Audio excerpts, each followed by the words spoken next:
Hi everyone, welcome back to evidyarthi.in. This is Varsha. Start करते हैं हमारा next topic that is gram panchayat. ग्राम पंचायत होता क्या है? तो देखो, हर एक विलेज को डिफरेंट छोटे छोटे समूहों में बांट दिया जाता है, लोकेलिटी में बांट दिया जाता है, जिसे हम वार्ड कहते हैं।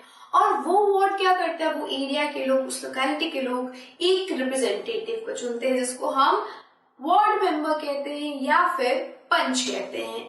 अब 5 ऐसे पंच मिलेंगे और एक उनमें से मुखिया बनेगा, प्रेसिडेंट बनेगा, जिसको हम सरपंच के नाम से जानेंगे। तो ये जो ग्रुप ऑफ पीपल है, ये कहलाएंगे ग्राम पंचायत के members.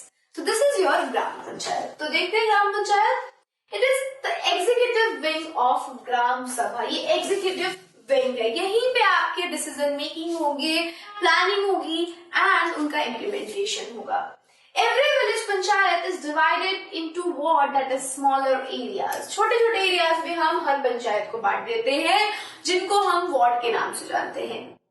Each ward elects a representative who is known as ward member. कई बार जिसे हम पंच के नाम से जानते हैं। तो हर वार्ड अपना एक वार्ड मेंबर, अपना एक रिप्रेजेंटेटिव चुनेगा, जिसको पंच कहा जाएगा या फिर वार्ड मेंबर कहा जाएगा। सो नेक्स्ट देखिए, नेक्स्ट क्या होगा? All the member of Gram Sabha also elect a sarpanch who is panchayat president. अब इसी ग्राम सभा के लोग क्या करेंगे, इसी जगह के लोग एक सरपंच भी चुनेंगे, पंचायत प्रेसिडेंट भी चुनेंगे। और ये जो पंचायत प्रेसिडेंट है, वो क्या कहलाएगा?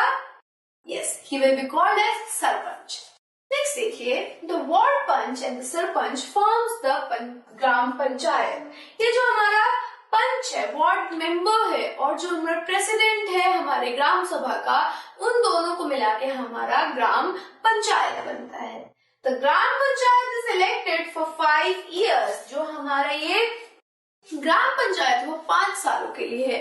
पर ग्राम सभा का कोई हमने देखा ड्यूरेशन है? ग्राम सभा के मेंबर क्या कभी इलेक्ट होते हैं? नहीं। उनका ड्यूरेशन है कोई?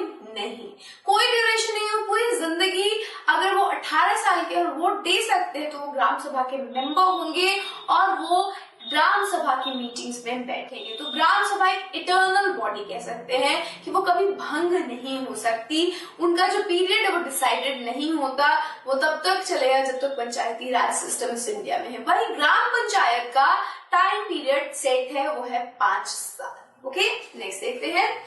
The Gram Panchayat has a secretary who is not an elected person but is appointed by a government. So ग्राम सभा के अंदर, ग्राम पंचायत के अंदर एक सेक्रेटरी होता है। ये सेक्रेटरी किसी के थ्रू इलेक्टेड नहीं होता, ये गवर्नमेंट के थ्रू अपॉइंटेड होता है। इसकी सरकारी जॉब होती है। जो कहते हैं ना आप, हमें सरकारी जॉब चाहिए, तो ये जो सेक्रेटरी है, ये एक सरकारी जॉब है। ये पर्सन सरकार का इंसान है। सेंटर इसे चुनती है, अपॉइंट करती है पर विलेज के हिसाब से, और इसका काम क्या है वो समझते हैं। The secretary is responsible for calling the meeting of Gram Sabha and Gram Panchayat and keeping a record of the proceedings. Secretary का काम ही यही है कि वो जो भी ग्राम पंचायत में उसने देखा, ग्राम सभा में उसने देखा, जो भी बातों पे, जो भी डिसीजंस पे बात की गई, जो भी रूल्स बनाए गए, उसको रिकॉर्ड करेगा। और तो और हर बार टाइम टू टाइम ग्राम सभा की मीटिंग्स बुलवाएगा और ग्राम पंचायत की मीटिंग्स बुलवाएगा। तो उसके 2 काम है। सबसे पहला प्रोसीडिंग्स लिखना, यानी कि जो भी काम हुआ है, जो भी चीजें हुई है ग्राम पंचायत और ग्राम सभा में, वो लिखना। दूसरा, समय समय पर ग्राम सभा का आयोजन करवाना। So this is your secretary. तो हमने देखा हमारा ग्राम पंचायत। नेक्स्ट देखते हैं फंक्शंस ऑफ अ ग्राम पंचायत। अब ग्राम पंचायत का फंक्शन क्या है? सबसे पहला होता है मेंटेनेंस एंड कंस्ट्रक्शन। कोई भी काम करवा सकते हैं, जैसे कि रोड बनवाना है तो ये बनवाएगी, जैसे कि स्कूल में कुछ मरम्मत करवानी है तो ये करवाएगी। Second, levy and collect local taxes. हर एरिया में, हर लोकेलिटी में कुछ ऐसे समूह होते, कुछ ऐसी चीजें हो रही होती है, ट्रेडिंग या फिर कुछ भी चीजें हो रही होती है, जिनके ऊपर टैक्स सरकार लगाती है। सो ये टैक्स कौन कलेक्ट करेगा? ग्राम पंचायत के लोग। और ग्राम पंचायत ये टैक्स लगाती भी है, लोगों पे डालती है कि तुम्हें ये टैक्स देना है, और कलेक्ट भी करती है। And the third one is execute government scheme. जो भी गवर्नमेंट स्कीम बना रही है नेशनल लेवल पे, उसको एग्जीक्यूट करेगी, उसको लागू करेगी। तो उसको अच्छे से समझ लेते हैं। First, maintenance and construction of water resources, जैसा कि हमने अपनी स्टोरी के अंदर देखा था जब हमने बात करी थी वाटरशेड डेवलपमेंट की। दूसरा, रोड का construction, drainage, school building and CPR, common property resources.